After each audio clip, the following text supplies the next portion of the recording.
South ఇండియాలోనే అతి తక్కువ ధరలకి రత్నాలనందించే ఏకైక సంస్థ 6JVR. Hi viewers, welcome to Suman TV. Harsha Sai ఈ నేమ్ తెలియని వాళ్ళు ఎవరూ లేరు. కానీ ఈ మధ్య డిజిటల్ మీడియాలో చాలా ఆరోపణలు వినబడుతున్నాయి. కానీ అవన్నీ నిజాలా లేకపోతే నిజంగానే ఆరోపణలా, ఇవన్నీ తెలుసుకోవాలి అంటే డైరెక్ట్ మనం హర్ష సాయి గారితో మాట్లాడితేనే వీటన్నిటికీ ఆన్సర్ దొరుకుతుంది. హలో హర్ష సాయి గారు. హాయ్ అండి. సో నేను కొన్ని క్వశ్చన్స్ అడుగుతా. అంటే ఇవన్నీ జనాల్లో కొన్ని క్వశ్చన్స్ ఆల్రెడీ స్టార్ట్ అయిపోయాయి. ఓకే. చాలా కమెంట్స్ లో కూడా నేను చదివాను. సో మరి జనాల యొక్క కమెంట్స్, వాళ్ళ యొక్క క్వశ్చన్స్ అన్ని మీకు స్ట్రైట్ వేలో అడుగుతా. మీరు జెన్యూన్ గా ఆన్సర్ చెప్తారా? జెన్యూన్ గా ఆన్సర్ చెప్తా. First question please. Harsha Sai betting apps ని ప్రమోట్ చేయడం అనేది అది చాలా పెద్ద ఆరోపణగా ఇప్పుడు అంతా వినపడుతుంది. అది ఎంతవరకు కరెక్ట్ అంటారు? అది మీరు చేయడం కరెక్టేనా? నేను మిమ్మల్ని ఒక క్వశ్చన్ అడుగుతాను అనుకోండి. ఏంటంటే బేసిక్గా మీరు టిక్ టాక్ అన్న యాప్ని వాడారా? ఎస్. మీకు ఇష్టమేనా అది? ఓకే. ఆ బ్యాన్ అయిన టిక్ టాక్ని ఇప్పుడు వాడలేకపోతున్నా. కానీ భారతదేశంలో నలుమూలల యువత ఎందుకు బెట్టింగ్ని ఆడగలుగుతుంది? ఏ బెట్టింగ్ అన్నది ఇల్లీగల్ కదా. ఇక్కడే ఒక కిటుకు ఉంది. ఏ సమస్యకైనా సమాధానం దాని మూల కారణం ఏంటి అన్నది కనిపెట్టడంలో ఉంది. ఇప్పుడు బెట్టింగ్ అన్న సమస్యని అరికట్టాలంటే ఏం చేయాలి తెలుసా? భారతదేశంలో ఆ బెట్టింగ్ యాప్లు ఓపెన్ అవ్వకుండా దాన్ని తీవ్రంగా బ్యాన్ చేయాలి. ఎందుకంటే మీకు ఇంకొక సింపుల్ ఎనాలజీ చెప్తా. ఇప్పుడు ఒకరు ప్రమోట్ చేశారు, ఆయన ప్రమోషన్ ఆపారు అనుకోండి, ఇంకొకరు చేస్తారు. వాళ్ళందరూ ప్రమోషన్ కూడా ఆపితే డైరెక్ట్గా యూట్యూబ్లో 5 సెకండ్స్ యాడ్ ఉందో చూసారా, దాని ముందు ప్లే అయిపోతున్నాయి. లేదా ఇన్స్టాగ్రామ్ స్టోరీస్లో స్క్రోల్ చేస్తుంటే ప్లే అయిపోతున్నాయి. సో ఇక్కడ ప్రమోట్ చేయడం అన్నది మనం అందరం ఒక సమస్యగా చూస్తున్నాం, కానీ దాని రూట్ కాజ్, దాని మూల కారణం వచ్చి ఏంటంటే అది ప్రాపర్గా బ్యాన్ అవ్వట్లేదు, అవి ఇంకా ఫంక్షన్ అవుతుంది. మరి దాని గురించి ఫస్ట్ దాన్ని అరికట్టినప్పుడు బెట్టింగ్ని ఎవరైనా ప్రమోట్ చేయాలన్నా అవ్వదు, ఆడడం అవ్వదు, ఆపరేట్ కూడా అవ్వదు, మొత్తంగా ఫుల్ స్టాప్ పడిపోతుంది. కానీ ఇప్పుడు క్వశ్చన్ ఏంటంటే టిక్ టాక్ లాంటి యాప్స్ బ్యాన్ అయిపోయి ఎవరు వాడడం అవ్వట్లేదు, కానీ ఇంకా స్టిల్ ఈ బెట్టింగ్ని ఎందుకు వాడడం అవుతుంది అన్నది. దీనికి ఏమైనా మీ దగ్గర సమాధానం ఉందా? అంటే కొన్ని పర్మిషన్స్, లైసెన్స్ ఉన్న వాటిని ఉంచుతున్నారు, కొన్ని వాటిని బ్యాన్ చేస్తున్నారు. వీళ్ళు ఏం చేస్తున్నారంటే సిస్టంలో ఉన్న లూప్స్ని వాడి ఆపరేట్ చేస్తున్నారు. వీళ్ళు ఎవరు చేసినా చేయకపోయినా అది ఫంక్షనల్ అయ్యేలా చేస్తున్నారు. మీకు ఒక చిన్న ఎగ్జాంపుల్ చెప్తాను. నేను చేసినవి ఇంటర్నెట్లో మీరు చూసిన సెలబ్రిటీలు అందరితో పోల్చుకుంటే నేను చేసినవి చాలా తక్కువ, చాలా చాలా తక్కువ. నా దగ్గరికి ఎన్నో బ్రాండ్స్ వస్తూ ఉంటాయి హర్ష సాయితో ఇది చేయాలని. అయితే బ్యానడ్ ఆప్స్ లిస్ట్లో ఉన్నవి మేము ఏవి చేయం. అందులో లేకపోతే అది కూడా ఇండైరెక్ట్గా ప్రమోట్ చేస్తాం, డైరెక్ట్గా ఎప్పుడు చేయం. మీ ఆసక్తి బట్టి మాత్రమే. జాగ్రత్త అన్నది ముఖ్యం, బాధ్యత అన్నది ముఖ్యం, ఇలాంటి వార్నింగ్లు ఇస్తూనే చేస్తాం. సో ఇప్పుడు మేము చేయలేదు అనుకుందాం, ఏమవుతుందో తెలుసా? ఆ బడ్జెట్ మాకు ఏదైతే ఉందో కేటాయించే బడ్జెట్ వేరే 10 మంది క్రియేటర్స్కి డిస్ట్రిబ్యూట్ అవుతుంది.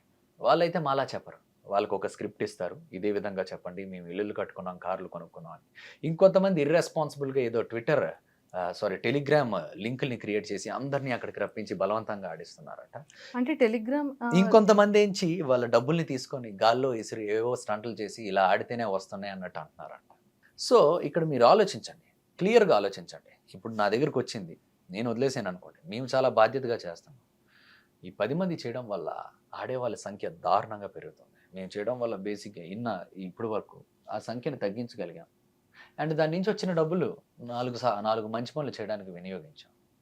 సో ఇలాంటి పాయింట్ని మీరు కనుక క్లియర్గా అండర్స్టాండ్ చేసుకున్నట్టయితే మేము చేయకపోవడమే పెద్ద తప్పు చేసిన వాళ్ళం అవుతాం. ఎందుకంటే అది ఇలాంటి మిస్యూజ్ చేసే వాళ్ళ చేత ఏదైతే మేము తీవ్రంగా ఖండించేది ఏదైతే ఉందో వాళ్ళకి వెళ్తుంది. కాబట్టి అలా మా ఫ్యాన్ పేజీలకు కూడా అలాగే ఇచ్చారు.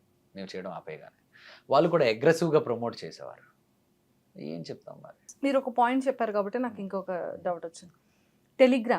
టెలిగ్రామ్లో అంటే మీకు కూడా ఒక అకౌంట్ ఉండి మీరు పీపుల్ అందరినీ కూడా యాడ్ చేసి లేదు గేమ్ ఆడిస్తున్నారు అనేది కూడా వినడం లేదు, అది ఫాల్స్ ఎలిగేషన్. మేము ఏ రోజు కూడా ఏది యాడ్ చేయలేదు. కావాలంటే దీని గురించి ఆల్రెడీ ఇన్స్టాగ్రామ్లో చాలా ఇదవుతుంది. నేను ఇంకొక ప్రూఫ్ మీకు చూపించాలనుకుంటున్నాను, మీకు సంబంధించింది.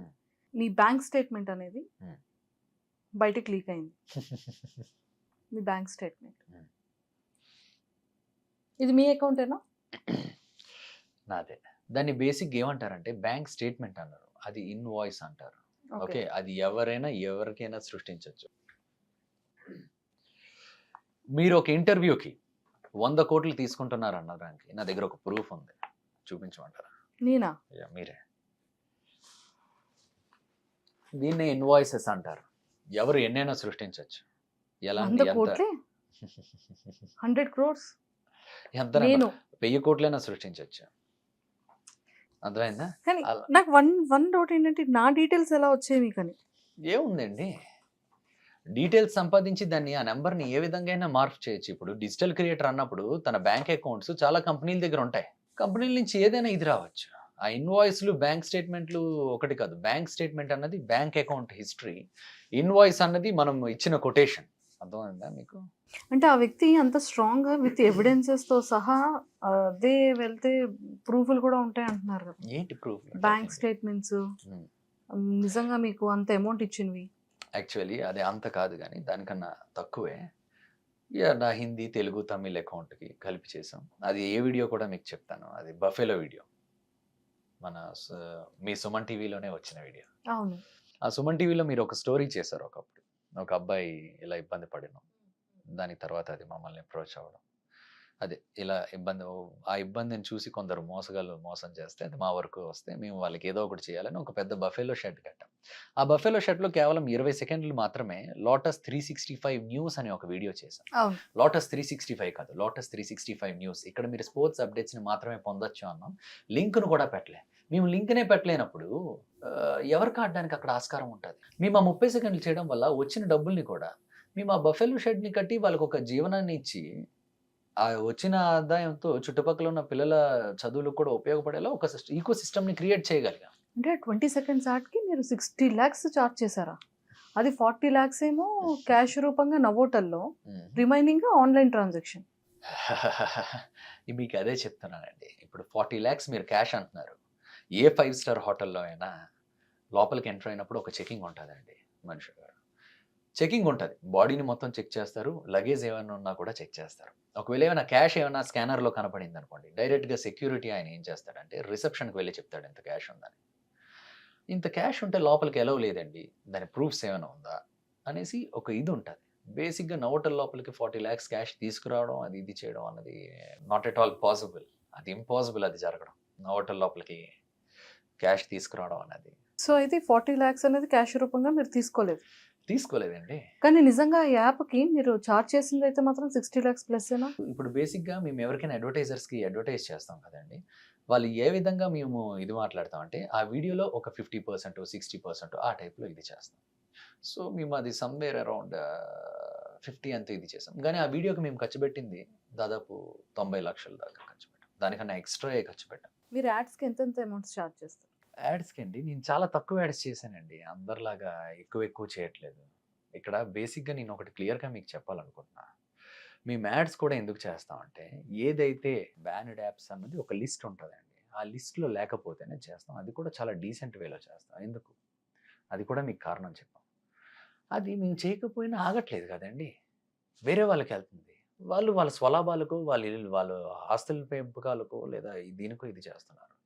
మేము దాన్ని బాధ్యతగా చెప్పగలిగి, దానిలో ఉన్న ఆడేవాళ్ళని తగ్గించగలిగినప్పుడు, ఆ వచ్చిన డబ్బుల్ని 4 మంచి పనులు వినియోగించడానికే మేము చేస్తున్నాం. చాలా తక్కువ చేశాం మేము అది ఇప్పటి వరకు.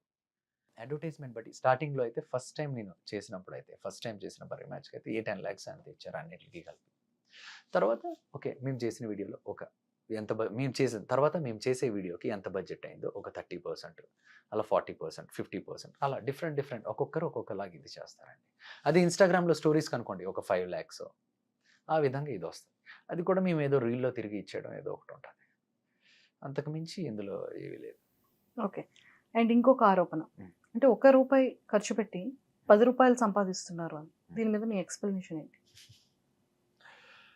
రూ. ఇచ్చి రూ. 10 సంపాదిస్తున్నాం అనేసి అన్నారు. ఫర్ ఎగ్జాంపుల్ మీరు ఇందాకల బఫెలో వీడియోయే చెప్పారనుకుందాం. ఓకే. అందులో ఇన్వాయిస్ 65,00,000 అనేసి ఉంది. పోనీ అదే నిజం అనుకుందాం. ఓకే. పోనీ అదే నిజం అనుకుందాం. ఇన్వాయిస్ 65,00,000 ఉంది కదా! రూ. ఇచ్చి రూ. 10 సంపాదించేవాడైతే ఏం చేయాలి? ఆ లెక్క ప్రకారం.